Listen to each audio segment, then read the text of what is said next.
Monsieur le ministre, ces derniers jours, Israël a décidé de violer la souveraineté nationale du Liban en intensifiant les survols de ce pays par son armée de l'air. Mais bien entendu, le gouvernement israélien, qui se croit tout permis, ne s'est pas arrêté en si bon chemin et a été donc frappé la Syrie et Damas à plusieurs reprises. Israël a ainsi démontré clairement aux yeux de tous les enjeux du conflit syrien.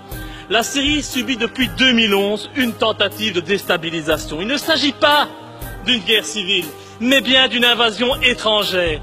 Et les djihadistes qui quittent notre pays pour mener la guerre soi-disant sainte en Syrie sont une preuve supplémentaire.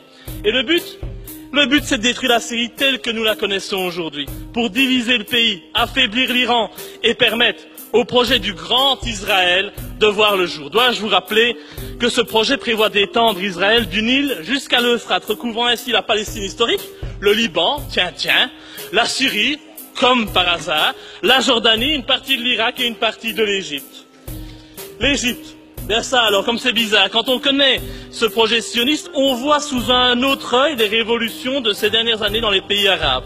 La montée au pouvoir en Tunisie, en Libye, en Égypte, d'islamistes radicaux, qui sauf les petites mains du Qatar et de l'Arabie Saoudite, jouent le jeu de ce grand Israël. Et le renversement du pouvoir laïque Bachar al-Assad, pour le remplacer par un gouvernement américano-israélo-islamiste, est une étape de plus dans la réalisation de ce projet. Et comme le disait Bernard-Henri Lévy, les printemps arabes, c'est bon pour Israël. Dès lors, face à ce qu'on doit appeler une violation grave de la souveraineté d'un État indépendant par un État voyou, comptez-vous, au nom de la Belgique, condamner les frappes militaires israéliennes en Syrie et exiger des sanctions à l'encontre du régime israélien. Et enfin, Carla Del Ponte a reconnu qu'il était prouvé que les rebelles syriens, que la Belgique et la communauté internationale soutiennent jusqu'à présent, ont fait usage d'armes chimiques, dont du gaz sarin. Et dans ces conditions, en tant que défenseur des droits de l'homme, allez-vous enfin revoir la position de la Belgique et soutenir le président Bachar el-Assad, qui est victime du complot que nous connaissons aujourd'hui? Je vous remercie.